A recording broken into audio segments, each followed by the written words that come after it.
I'm surprised it wasn't more popular. He was so casual about that. It just jumped out at me.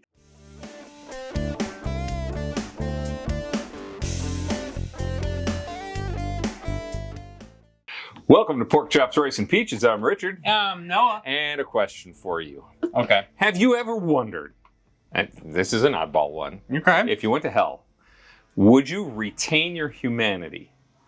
Or would the long-term effects of suffering cause you to turn into a hellacious creature inflicting pain on others? What kind of hell are we talking about? Hell, or hell on earth? Hell.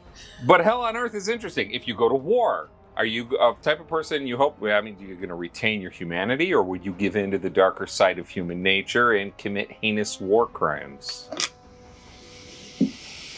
One can only hope. So, welcome to Fallout. Yeah. The 2024 Amazon Prime TV series based on the video game of the same name. It was created by Geneva Robertson Duarte and Graham Wagner. Yes. Starring Ella Purnell, Aaron Moten, I've never seen him before, Walton Goggins, and a whole lot of other people that you would know and recognize. Yes. And I had to work really hard at Walton Goggins. Yeah. Yeah. Is it like Groggins or Goggins? I feel like it's Goggins. Did I screw up the last name while I'm focused on the front? Yeah, you look it up, right? Yeah. I'm pretty sure it's... I don't know. Let's find out. All right. It's like Willem Dafoe. It's Goggins. Is it Goggins? Oh, man.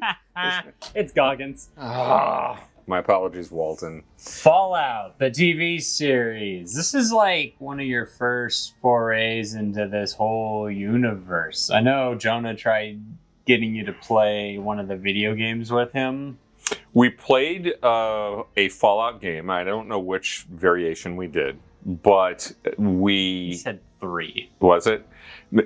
I would have played more with him, and I will play, but the mechanics make me nauseous. Oh, and yeah. so I have to slowly build up to... I figured. Right. It's a first-person shooter, the ones Right. you're playing, which is funny because they originally were a top-down perspective, like an angled top-down perspective. Okay. And it was more like an adventure game. Gotcha. Much like, to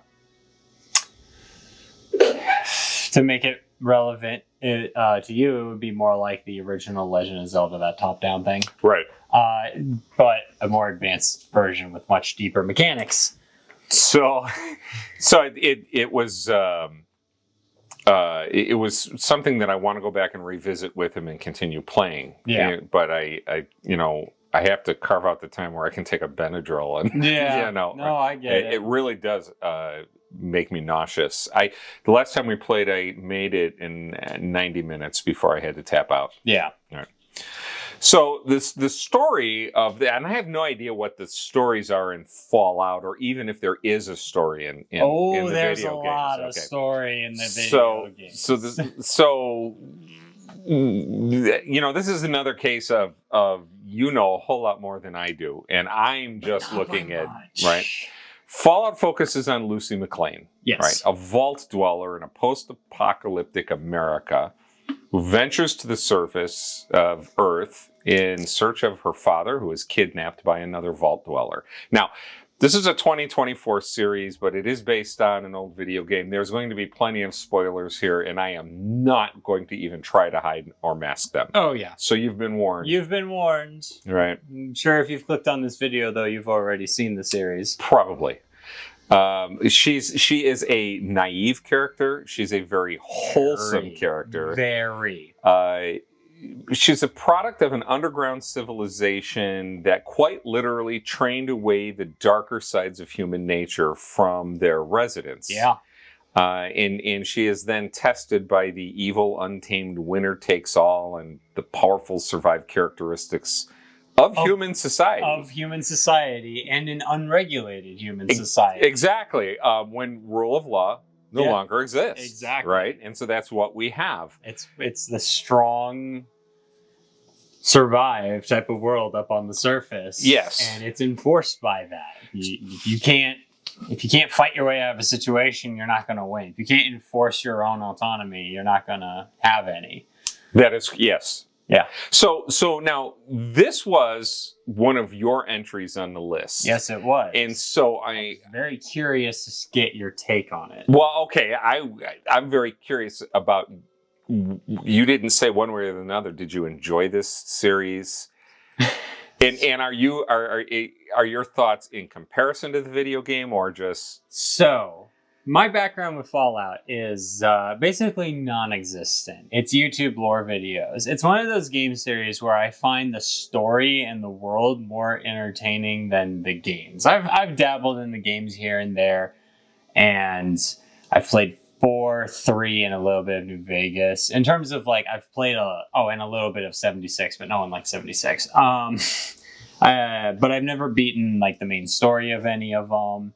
And it's gameplay decisions for me. It's the gameplay of those. When I play a first person shooter, I like fast paced first person shooters. Titanfall is my favorite for reference. But RPG mechanics mixed in with it. They're definitely good games. They're just not for me.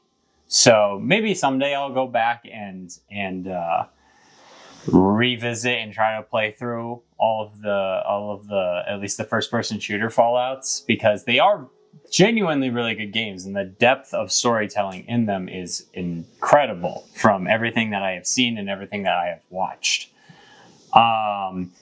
But yeah, like basic lore videos, watching people exploit the games and watching people do playthroughs is about the furthest extent I have with Fallout.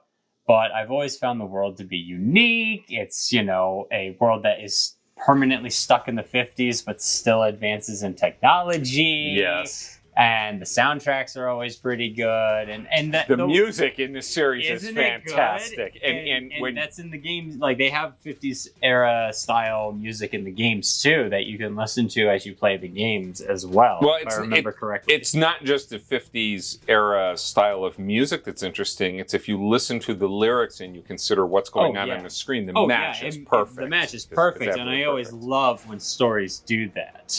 But to get back to like my relationship with Fallout, I was kind of going into this with a very basic introduction to Fallout. Okay. And I really enjoyed this series overall. Is there things that could have been done better? Yeah, absolutely. There's things that could have been done better. But I mean, for a video game adaptation, of which there are so many bad video game adaptations, it's really refreshing that they did something that was so good overall. And there's a specific comparison I'll make that other people have made, but I completely agree with that I'll make in a little bit when we get later into the video. But I genuinely enjoyed this. I liked Lucy as a character because her character arc is really solid. She goes from this upbeat, wholesome, this is what's right, and this is how the way the world should work. By the end, it's the opposite of a hero's journey. It's a hero's downfall. They're setting her up to like be broken and then rebuilt by the end of this. Because she always says okie dokie, and she's like so upbeat in the beginning of the series. She's like okie dokie, let's go. And then at the end, when she's like faced with the horrors of reality and then she's told let's go, she goes okie dokie, and it's so somber and it's so well delivered that you're like, oh, she's broken, she's about to learn she is finally in the mindset to start learning how to survive in this wasteland. Well, and we're going to rebuild that.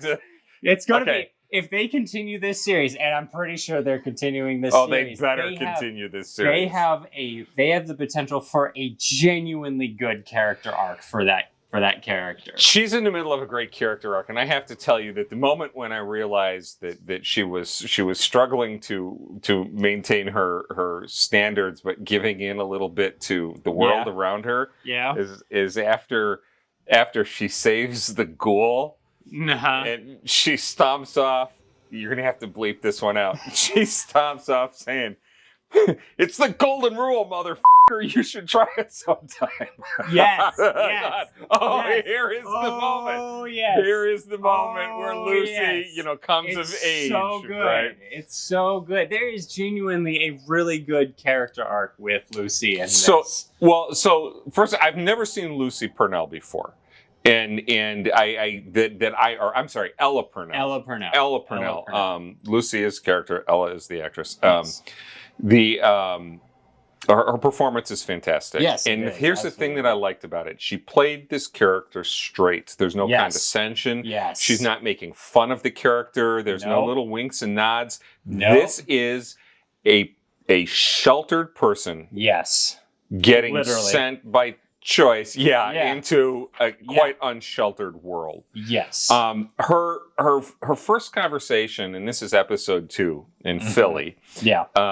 where she meets the ghoul, and she tries to go into this classic, wholesome, good-natured conflict resolution, Yes. is absolutely hysterical, and you can tell that he's looking at her, thinking to himself, "Are you freaking kidding me? Am I actually hearing this?" Yes. It's wholesome versus Yes. soulless, Exactly. right? Yes. And- it's so good. And I'll get to the ghoul. Oh, I've got a lot to say about the ghoul. the I have a ghoul's ton. great. I have The ghoul's a great. ton to say about the ghoul. So they establish in the beginning she's smart. Yes. They establish she's well educated. Yes. They establish that she's a good fighter. That she's got Right. It's She's great. got They skills. literally establish this all within the first 5 minutes, so that nothing she does is unbelievable. Exactly. It was so well done. Exactly. And it makes sense. They show her doing this stuff. They show her she's in a vault. She has nothing else to do. So she's going to perfect It's all this, so right? good. It's so well crafted.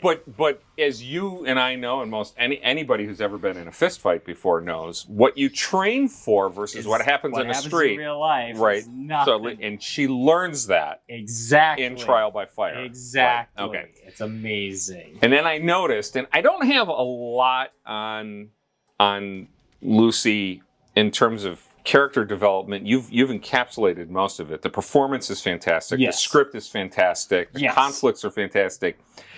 This first season is just setting her up. They're beating her down so that she can be built back up. Well, and that's what you do with a good quality She's main character. You take away all of their tools. Exactly. And then watch how they rebuild. And what I feel like is going to happen is she's going to become very cynical. The ghoul's going to wear off on her a little bit too much, but then eventually she's going to find that happy compromise. Sure. The There's gonna pendulum be- always goes to the pendulum- other extreme before it comes back. Yep. Yep. Exactly. Yes. I feel like it's a very, the fact that I think that that's what's going to happen. I'm pretty sure that's what's going to happen. It doesn't say, that's not a negative to it. No. It's just, I want to see it happen. I want to see how well they make it happen. So here's the question. If they don't, if she goes clear to the other side, are you willing to lose the character? Because that's what would happen. That would be interesting. Right. Yeah. And I wondered. A role reversal would be interesting. We won't see a role reversal, and I can tell you why. He's kind of. We'll get to the ghoul later. We'll get to the ghoul. I wondered if they would turn her into a ghoul at one point. Mm. And it's a very real possibility. But the first chink in her armor that really stood out was when Wilzig, the scientist played by Michael Emerson, when he tells her when he first meets her, it's not wise to light a fire at night because of the mutant roaches. Yes. I counted 2 or 3 other night scenes after that where she was sitting at either dusk or in the dark with a fire going. Yeah.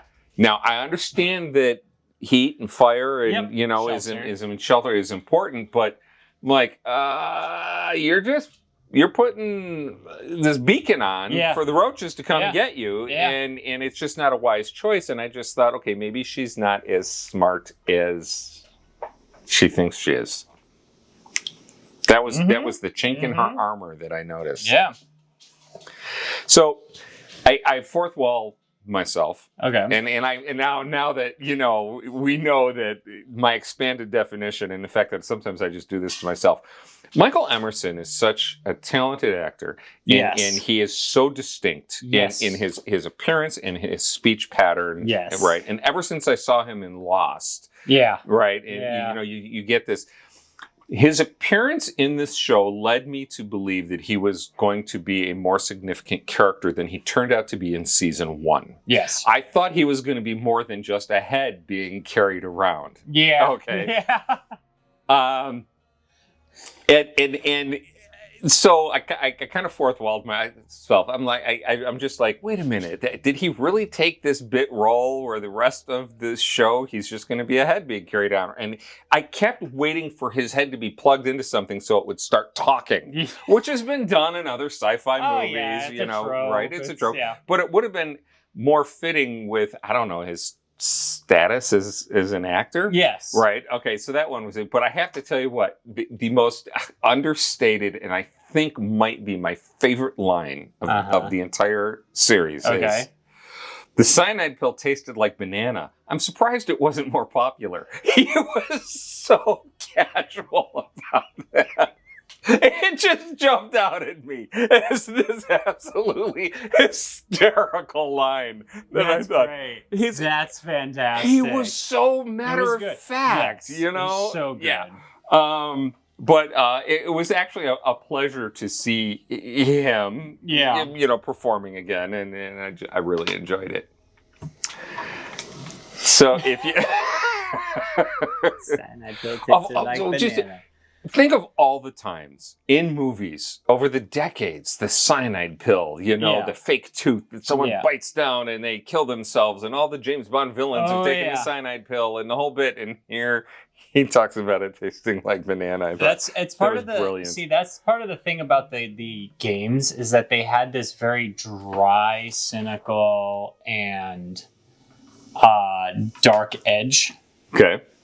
That's the comedy style of Fallout, because there's a lot of really funny things in Fallout. There's a gang, I believe they're called the Kings, in one of the games. Correct me if I'm wrong in the comments, please. I'm sure someone will, but I'm inviting it. I believe they're called the Kings, and it as is per the Wasteland. They are lunatics, but they are all dressed up as Elvis and worship Elvis. Oh, nice.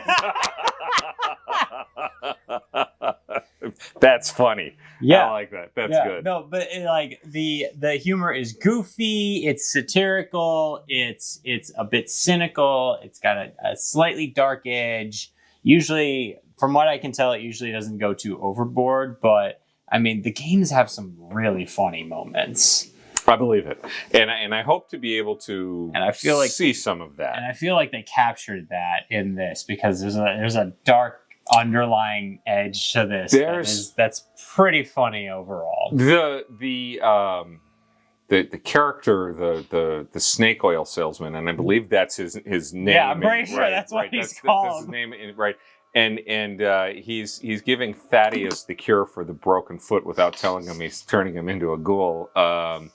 And that actor was absolutely fantastic. He was so playful, and he's standing there, he's holding, well, the problem, you could shoot me and give yourself the medicine, but which one of these helps you and which one kills you? And he's so playful. Exactly. And then the foot heals and he's like, okay, out of here, bye. Boom. He's gone. Yeah. Now, the vast majority of my thoughts on this are about Cooper. Of course. About the ghoul. He's kind of the most interesting character, even just from a pure analytical point. They gave so much meat to this character. Lucy, great main character. Very well written. They gave her just enough meat to make her interesting, and just enough to make you wonder what's going to happen next to her. Oh yeah. And they played out a very, very basic, formulaic main character that works, and they did it well, and they took that energy to make the character. This whole thing is done well. This is what impressed me about this, was for a series based on a video game concept. Yeah. They just took off running. So there's something I got to get out of my head right now. Right, this is like a rabbit hole. We're going to get it out. Go for it.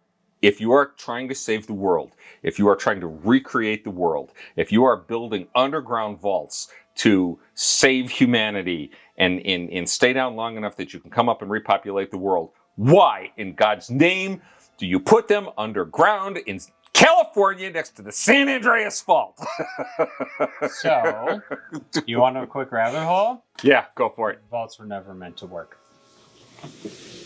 Well, That's actually in the vaults were all had a specific experiment. So according to Fallout 1, this is minor spoilers. this is video game lore. This is video game lore, which Okay. the show kind of falls into. The show touched on the individual uses. Yes. It changed. I think it changed a couple dates. I think it pissed off a few fans about. It's going to. It's for the most part, it seems to be keeping with the video game lore as much as possible. They only changed a few things. The vaults were created by a group known as the Enclave, who are basically the politicians and the high-ranking businessmen who shimmied themselves off. They were based in an offshore oil rig, and the vaults were people who meet at Davos every year. Right? Yeah. Yeah. The Illuminati. Yeah. Right. The people. Well, essentially, but they were planning on just leaving Earth once the bombs fell. They were just like, "Hey, we're effing out of here." So the vaults were kind of built as a way to test people's. The vaults were never meant to keep humanity safe and repopulate. Well, essentially, is what it turns out. So the show presents that differently. Slightly, yes. Yeah, it does. It does present it slightly differently, but not necessarily. I again don't know the lore as well, Right. But it doesn't seem to like completely contradict that concept. Help us out in the comments. But it also slightly contradicts that concept. Gotcha. But essentially, what they maintain in the show is that the vaults, aside from the exception of a few, were meant to be experiments and not actual bunkers to protect from the radiation. Okay. Like one was like, what if we stuck one dude in with 99 women, and what if we stuck one woman in with 99 dudes? That's the most basic one that I can think of. What happens if you shut off all the water supply after 1 year of being in the vault? And just testing out humans under these conditions is essentially what was going on. They were just testing different stressful environments so that when they went to space, they would have data to work off of. But there is so much material in those two premises you just mentioned, and we just can't go down that rabbit hole. No, you can't. No, we can't. But those are like the three that stuck out. Gotcha. I despise, as you know, all things zombie. Mm-hmm. I really do. Yeah. And let's face it, the ghouls are zombies. They're pretty much irradiated zombies. But especially in the games. They did something different. Yeah. And they did something different that made me not be repulsed by the entire concept. Mm-hmm. The ghouls were struggling to maintain their humanity all the way up to the end. Mm-hmm. And I realized this the first time, there was a ghoul sitting there. My name is Michael. My name is Michael. And he'd growl a little bit. My name is Michael. And you can see someone who's actually struggling. Yeah. And there's actually two characters who do that. There's a man and there's a woman, and I don't remember her name later on, but they're very definitely trying. Yes. And so I think every zombie thing I have ever seen shows the end result, not the process. And this was more the casual process. And of course, that was necessary to show that the ghoul, that Cooper was using medicine to maintain his humanity. Which, again, slight change from the games. I don't think that medicine is ever mentioned in the video games. Ghouls are either smart or they're not, I think is pretty much how it works. But they had to explain it somehow. Yeah, they had to give him a struggle, obviously. So I think it works. So no, I think it works really well. Now, there's both, Cooper the actor in America pre Fallout, plays a lot of Western roles, and he's a famous cowboy actor and the whole bit. So you've established this cowboy theme. Yeah. When you meet him in Philly in episode 2, you've got. I kept thinking of Yul Brynner in the original Magnificent Seven. Yul Brynner in I feel like that's just the vibe they were going in for. Westworld. Yeah. You know, I mean, you've got the it. original Westworld. Yeah, the original. Yeah, and he has charm. And in fact, the ghoul has more charm than Cooper pre-Fallout Yes, had. he does. Cooper, yes, he does. Cooper pre-Fallout was a man with a tremendous amount of stress and worry and financial problems, and he was a human being living life. And 200 plus years later, we have someone who's gone through so much that I won't say that he's lost his humanity, but he's close. He's close. close. And then they give you the one hook. Well, they give you a couple actually. Yeah, that make you realize. Hooks. Okay, so. But no, they made him so charismatic. There is something about when a character, especially, is confident, nonchalant, and an asshole. And they have to be charismatic to make it work. And skilled. And yes, you're right. Because if there's like, right. It is a character. It's essentially a character trope. You have someone who's nonchalant. They got a bit of an ego / I don't care complex / they're very skilled and they can back it up, which means they can get away with being an asshole, and then they're charismatic on top of it just because they're a smooth talker. And it's fun to see that trope done well. If you don't have charisma, then you have the robots in the Terminator series. Yeah. Ultimately. Yeah. Who are soulless.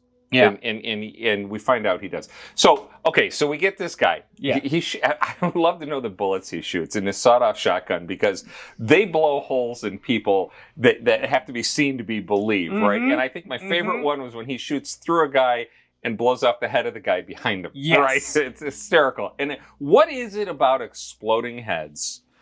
That's so satisfying. It's so satisfying because so much fun to watch. Because Maximus, in his night suit, reaches out and grabs the armor thief's head and squeezes it till it explodes. Yep. And there's this: if an exploding head is done well, it's just so fun to watch. It's fun and it's cool. So much fun to watch. If it's done poorly, it's cheesy and disappointing. Yeah, exactly. And I mean, that's just, what does that say about us? That we never progress past many other times, So you get this battle, and in the middle of all of this, Coop says, or the ghoul says things like, "Damn, y'all got me working up an appetite." He grabs a handful of cherry tomatoes, right? Yeah, he does. Now he's walking through this battle scene. He's eating cherry tomatoes. He's blowing people away. He's blowing people up. He's shooting people. He sits down next to a guy that he's just shot. Right? He's eating. He's eating. Taking bullets because small arms fire is really doing nothing to him. He doesn't have to worry about it. And he turns to the guy and he says, "I'd offer you one of these cherry tomatoes, but you got a hole in your neck." And the guy falls over dead. I mean, it's absolutely hysterical. It's great. It's fantastic. And then as he steps up and goes back into the battle, did you notice? Drops a handful of bottle caps on the ground and says, "These are for the cherry tomatoes." Because in the middle of all that, he's not going to be accused of stealing. Right? Yeah.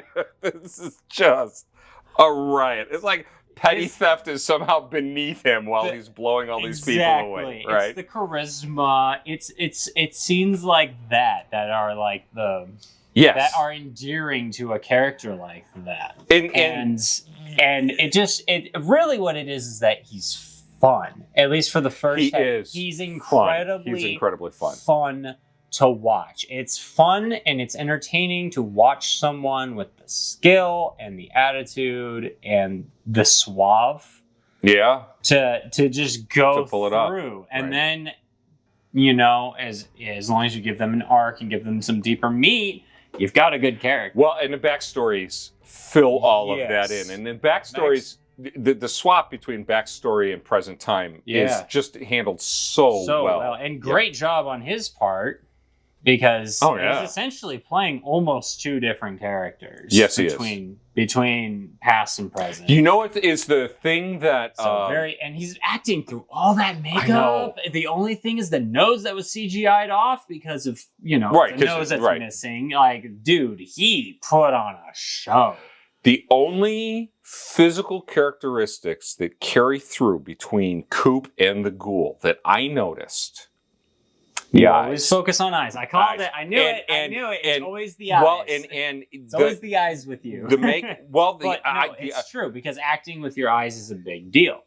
It's everything. Mm-hmm. And there's classes taught on how to make proper eye contact and for camera. But what is it? It's something we do in stunts as well because you have to have the proper facial features. Right. I can't be going through a fight scene like. Yeah, exactly. I have to have the facial expressions. And I have to look like I'm ready to kill you. But the and then eye contact as well. The spark of life is in the eyes. Exactly. And there's it's one of my favorite lines from a sermon actually. Pastor Alistair Begg he said, and I don't know if he made reference to his mother when he said this, or he's illustrating something his mother said, but he said, your eyes are a window to your soul. I've heard that a lot. Right. Yeah. And it's true. It's very true. Eyes are the window into, Yeah. And so and I am sure there's mascara. Yeah. Right. But it underneath all of that makeup, all that latex, you've got to have that. And you see that spark of life. So I'm amused by the fact that he's as concerned about his hat as is Indiana Jones or Luffy. Yes. Right? Saving his hat is everything, Everything. Right.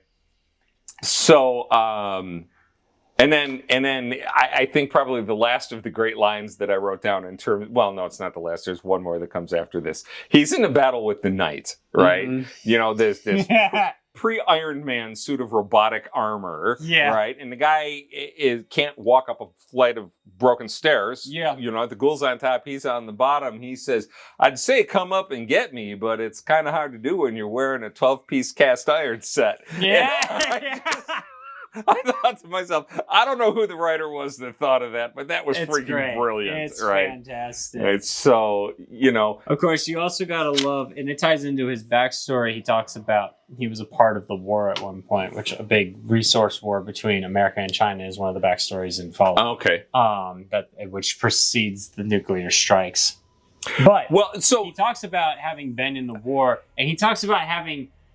I love the scene when they show up, like all the Knights of the Brotherhood show up, and he's at the top of the stairs, and he's just like, I wore one of the predecessors of that suit of armor. Yes, I wore one of those once. Is exactly what he says. Right? Once. Oh yeah, I went back. I know. I did verbatim quotes on this one. I can see, and he's like, I wonder if they patched that out. Boom. Apparently not. Well, because that was one of the things I wondered about because he mentions the setup for that was mentioned to Maximus in the episode 2 when he says basic training ain't what it used to be. Yeah. And I wondered. Yes, it is. It's foreshadowing. It is. It's foreshadowing. It is. They dropped a hint on that. They dropped it at the beginning. So I will tell you that. Well, I wondered why he didn't try to one-shot Maximus, outside of the fact that you wouldn't have a storyline if you killed him that early.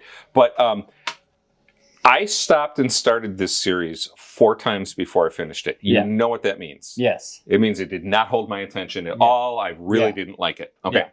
So this is one of the craziest turnarounds that I've never seen you actively tell me I really didn't enjoy this, but then on camera you're like, there's so much meat here. No, I will tell you why. All right. You brought up 3 times Let's Do Fallout.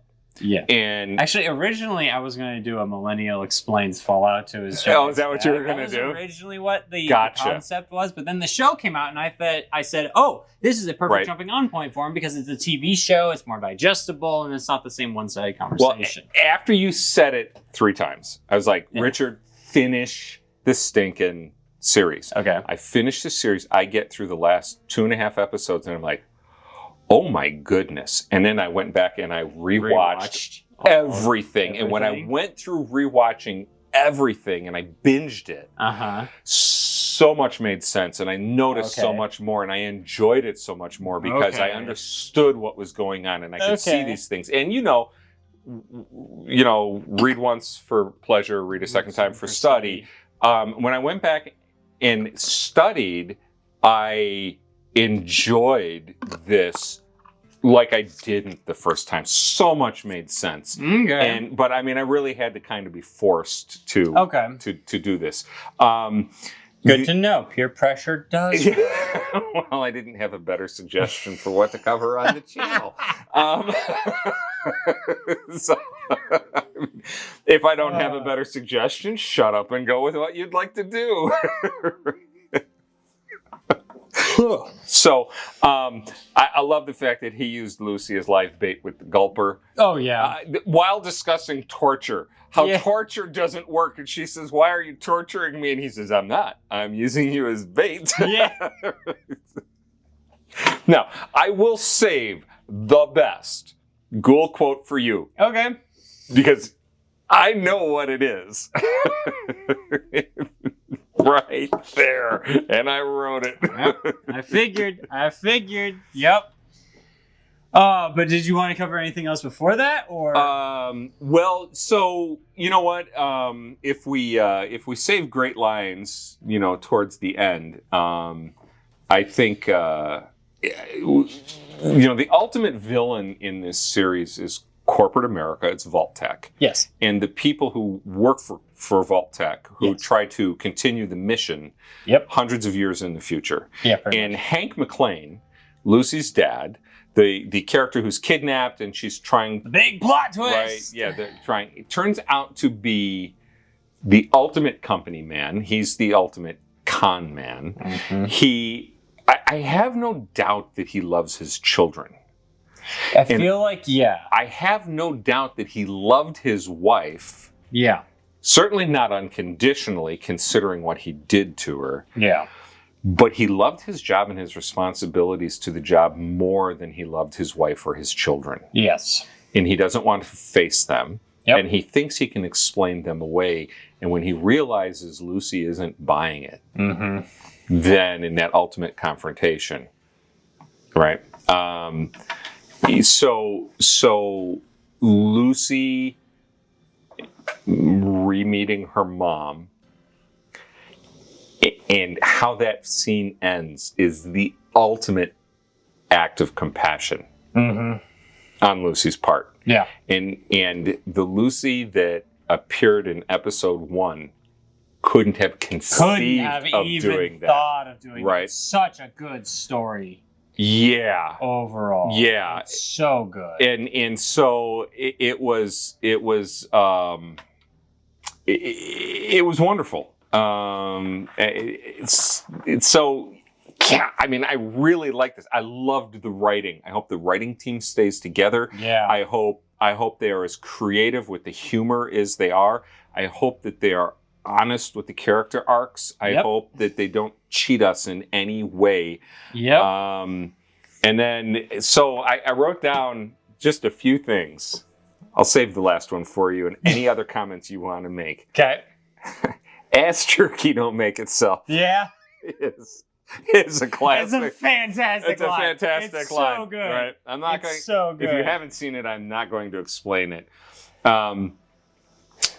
Pregnant Stephanie seducing Chet is absolutely hysterical, and she says it ain't the meat, it's the motion, and right when she says it and he thinks he's getting lucky, her water breaks. That was just the comedic timing. Oh, in this classic. Show is so good. It was absolutely it's classic. So good. A truth that is just an absolute, for as long as humanity has been on this planet, truth. Yeah. Everyone wants to save the world. They just disagree on how, right? And that explains every problem we have. But something that I've never played, I haven't played enough Fallout to appreciate it in the game, but I've played enough Zelda to appreciate the greatest line Thou shalt get sidetracked by bullshit. That's it. That is it. That was the line that made most people go, okay, they get it. They get it. They get the games because the games are just like that. It is fantastic. So the comparison that I have seen, and it revolves around and it's a loose comparison, to be fair, but it actually kind of it sounds right. Is if you have Lucy and you have Maximus, I don't even remember his real name. He tells us his real name. He tells us his real name several times. Right. I just always called him Maximus because he took Maximus, along with like the ghoul and everything else. Specifically with Lucy and then Maximus, they did Star Wars: The Force Awakens better than Star Wars: The Force Awakens. Okay, fifth graders could do Star Wars: Force Awakens better than Star Wars. But like, if you actually look at it and you have like, okay, naive girl going out to this new world with optimistic hopes and dreams, and she's very skilled and she's got all this stuff going on, but she has to face these challenges and overcome them. If you compare Lucy to Rey, and again, these are broad strokes, right? No, I understand. Like, and then you get Maximus, and it's like, okay, going against the brainwashing he's received since a child. He's a child soldier who's been raised in It's done better. It's like they took a couple of the plot concepts from that and did it better. So you're right. Yeah. And then you just reminded me of something that made the earlier draft of my notes that I dropped. Mm-hmm. There's something that this series did so remarkably well. The relationships between characters. The fact that they had not one, but they had two interracial marriages, and they treated it as casually as any other marriage. Okay, they weren't married. Lucy and Maximus are not married. Relationships and whatnot. You know, they played it straight. Everything across the board in terms of everything. It's a diverse cast. Yes. With a diverse everything. It falls into the fact of, you can have all this. And it's just treat it like it's normal. Exactly, and just they treat did it like it's normal, and then guess what? It's gonna seamlessly blend in with everything else, and it's gonna look great. Nobody is saying, "Look what we did here." Yeah, right. It's really when the people behind it say, "Look what we were trying to do here." Yes. It's like, well, now I'm gonna focus on it. Exactly. But when you just throw it in there, it works so well. And it did work well, and the characters were all great. The relationships worked really well. This show was so well crafted overall. Yes. I think the only real complaint I have is that some of the props look a little like cosplay. Especially the suits of armor look a little cosplay. But there's also a lot of those, and they have to make them mobile, and it's a TV show, and there's a lot going on there. But if you look, however, and I know this because I follow a lot of stunt people on Instagram, and several of the stunt people who worked on this one. Was the village in the forest? Yeah. That just looked like a junkyard in Alabama or in Georgia. that literally looked like a junkyard in Georgia. Yes, it did. It was so funny. Yes, it did. I'm just like, yeah. I might have driven past that. I don't know. I would not be at all surprised if that was. But it was funny.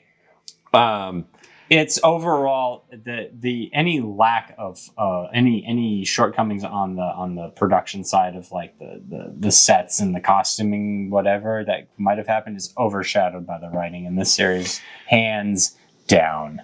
It was so good. If there's a tongue-in-cheek aspect to this, it's poking fun at the clean, squeaky clean image of the 50s. Yes. And the supposed wholesomeness of the 50s. Yes. And a lot of those props were probably based on the way people in the 50s made sci-fi movies and made props. And I think there's a little poking fun at that. Yes, and that's part of the games too. Yeah, and so that is all good. So I would love to hear your thoughts on Fallout. And if you haven't seen Fallout, I'm not saying go subscribe to Amazon Prime to watch it, but you might consider going to subscribe to Amazon Prime and watching it. You should probably watch it. You should probably watch it, especially if you're a Fallout fan. Right. It's really good. I mean, I've had several Fallout people who love the Fallout games enjoy it. Good. I've had several people enjoy it, and I think overall it was very well received. I think overall it was incredibly well received. I'm looking forward to season 2. I don't say that very often, but I want to be on season 2. Well, that would be fun too. That would be fun too. Maybe we couldn't talk about it. Brutal Noah drinking game. Oh my goodness! Shot every time we see you on screen. I can be dead by episode 3. Possibly.